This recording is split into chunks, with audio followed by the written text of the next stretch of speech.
All right, so here's the sword. Basically, the problem is that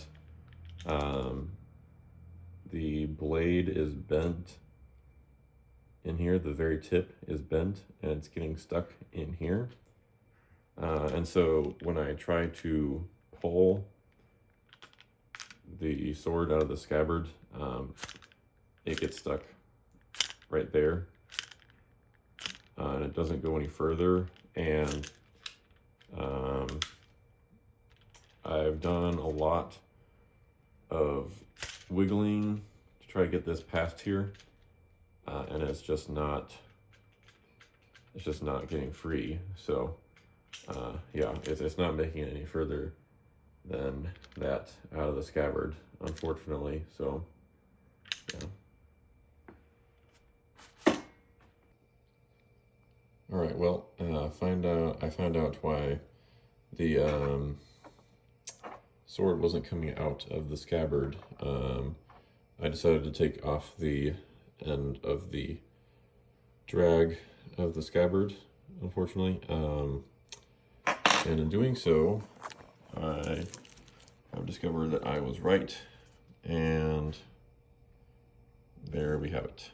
So yeah, this bent all the way up in there, which is why it wasn't even moving. So all right, so probably the only good thing to come out of this is this. So if you see this, this is where I had to take the drag off of the end of the scabbard. But what it revealed is this. This is obviously writing. That is text. And that, if I just move this right here, you can see that is underneath the scabbard right here. And so what this might reveal is possibly in the manufacturing of these scabbards, possibly what they did is first, when they had the blade, what they would do possibly is maybe wrap it in newspaper or I don't know, book paper or pages to get the general shape of the blade. And then over that, they would put the leather and the fish skin over it. But that is just my hypothesis based off of finding like paper inside of here with words on it. But yeah, that's what's underneath all of this scabbard. So pretty interesting find, but yeah, something good to come out of. But yeah, just thought I'd share that with you guys. All right, so because of what happened and this being bent up like this, I cannot pull the blade through the scabbard, otherwise it will destroy the scabbard on its way out. So what I'm going to try to do is I'm going to try hammering this out to a flat. That way I can pull it through the scabbard and then repair the scabbard afterwards. So I have a few tools. I'm going to go ahead and try that. There's not really, I'm not a blacksmith, so I don't really have the tools to be able to do this properly. So I'm going to go ahead and give it a shot, see if I can fix it. Hopefully it's not too bad. But if I was a blacksmith, I'd probably use like a big roller and then, you know, clench it down right here and just kind of pull it out, and then it would flatten on its way out. But this is a triangular blade, so that might also present its issues. So I'm going to go ahead and give it a try, and then I'll go from there. So I'll go ahead and get started. So I have my little, I know this isn't an anvil, but it's the best I have. So I'm just going to gently rest this right here. And then basically what I'm going to try to do is, let's see here, I might try to just kind of hammer it out.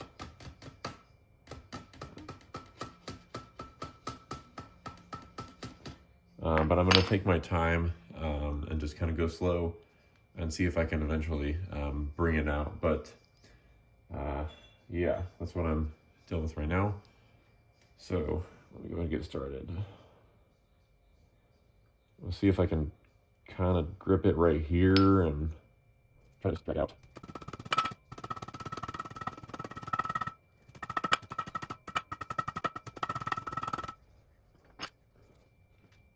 All right, so let's see here.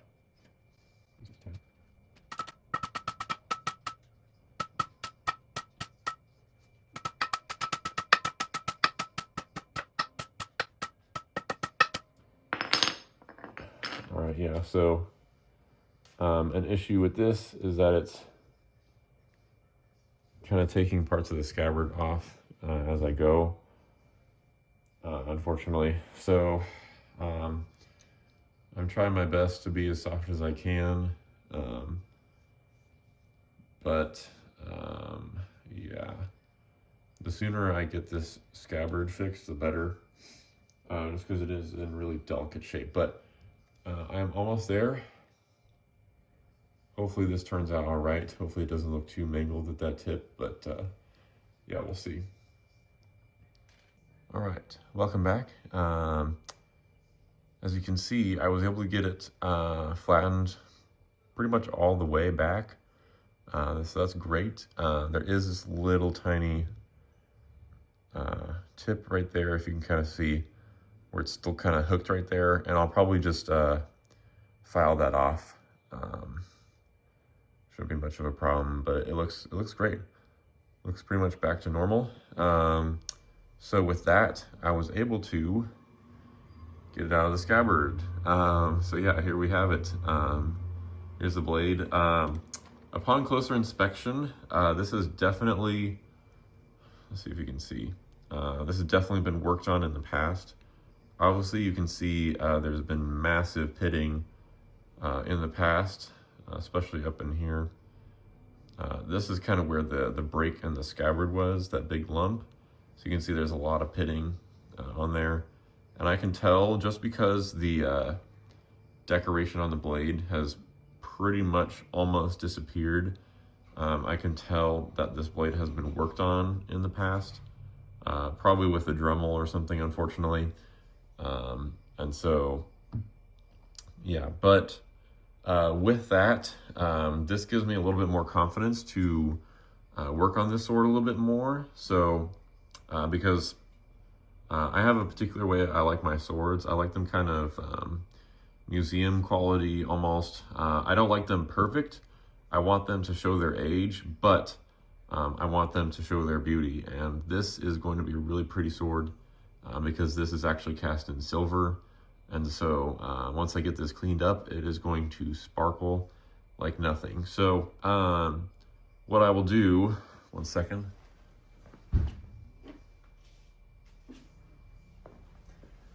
What I will do is I will test it on this drag right here. I'm going to test it on an whenever you do stuff to antique swords, you always want to do it in an inconspicuous place.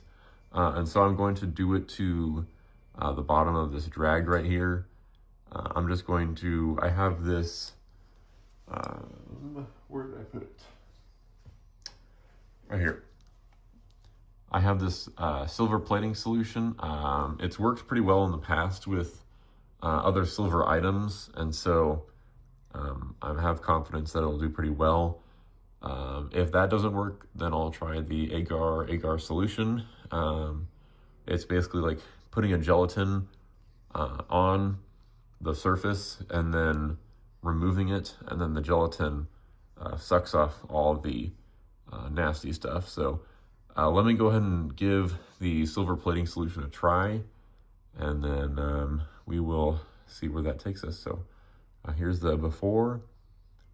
It's I'm going to be cleaning this little ball at the end. So right now it's kind of dark, like almost like a gunmetal silver. So let me grab a rag and we'll start cleaning this right up.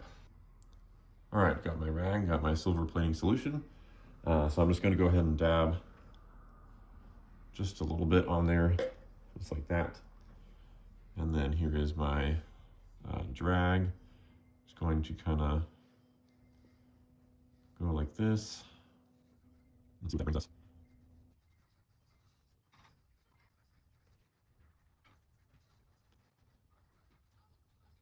let's take a break and see. Polish it with a rag here. And let's just take a look. All right, so at first glance, not much. Yeah, not much. So I might try this with the rest of it. There is some shine going on in here. Not sure if that was there before, but I'm going to try to work on the rest of this drag. I will be right back, and I will show you the results with a little bit of polishing on it. All right, so here we have the polished silver drag right here. This is after the silver polish stuff. It looks pretty good, but I'm going to try one more method just in case if it'll work better. I saw it online. It's going to be this is baking powder in there, and this is aluminum foil. I'm going to add in boiling water, and then I'm going to drop this in there and see if this will be better. Basically, this kind of cleans it and restores it without tarnishing the silver and removing some of the silver. We'll see how that works out. If I like the results, then I'll continue with the sword itself. But yeah, let me go ahead and give this a try, and we'll see what happens. Here's the door. You can see that black stuff is all tarnished still on it, so let's see if we can remove that even further. All right, so here goes our water. Nice scratch in there. And then I'll go ahead and drop this in here. We'll drop it all the way in. And then I'll add a little bit more. All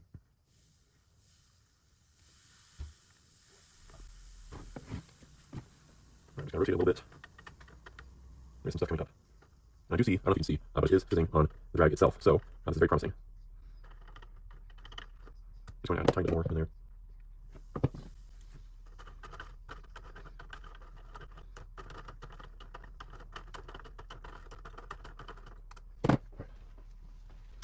Alright, so I still see it fizzling. Not sure how long we leave it in there. But I'll go ahead and do that now, just to see. Let's see here. We have it, I'll go ahead and clean this off.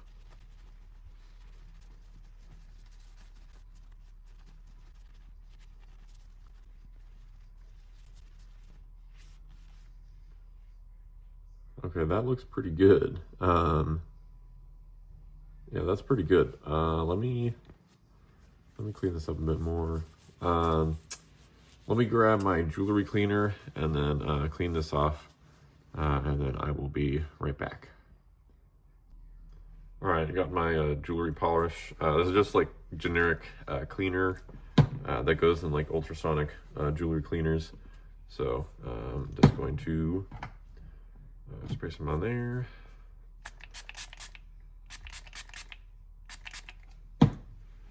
Wipe it down, just get off that residue on there.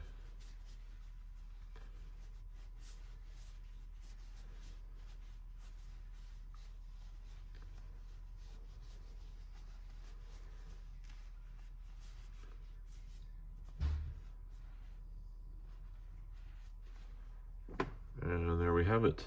There is our cleaned drag right here.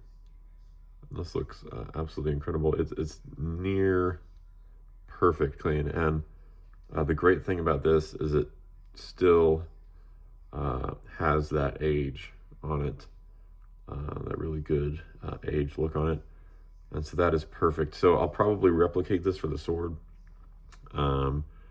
Now you may ask, well, what happens when water gets on the inside of this? Well, for that, what I'll basically be doing is I'll be using some pressurized air, and I'll just blow it out.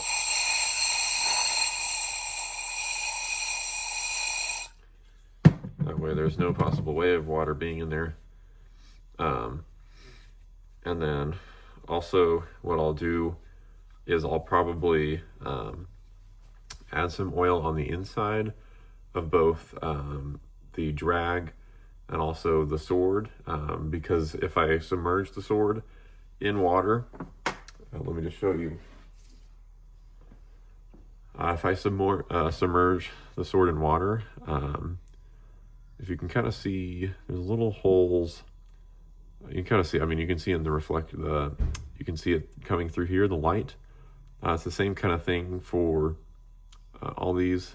You can kind of see there's little holes. You can just about see through to the other side.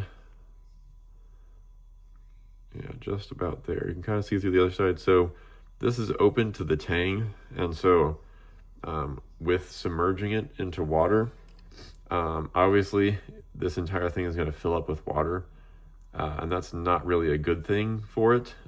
But what I'll do is I will blast the water out immediately before it has a chance to dry on there. And then what I'll do is I'll basically just kind of soak this in oil after it dries completely, just to make sure that the inside is also being protected, and so it doesn't affect its future. But yeah, so that's what I'll do. Don't worry, I will show you the sword being submerged and everything, and then like the grand reveal and everything. But yeah, so next step in the process is getting this clean, just like this. This is going to turn out just like this, nice bright silver. And yeah, I will say that many of you are probably not very happy about what I'm about to do. However, this is my sword. This is one I'm keeping, and it is clear through the shine and the heavy pitting in the blade that it has definitely been worked on in the future. And so, especially with me keeping the sword, I want it in tip-top shape, nice and pretty, shining. And so I'm not really concerned necessarily with the resale value. I know everybody has their own way of, you know, keeping antiques in their original condition. And usually I like to do that, but in specific cases where swords are meant to be shiny, which is in this case, and in cut steel swords, I like to give them a nice polish, because that's the way they were originally intended to be seen, bright, shiny, and very much diamond cut looking, which is exactly what this was intended to be. So I'm going to be bringing it back to life, and I appreciate you guys watching, and yeah, more coming up soon.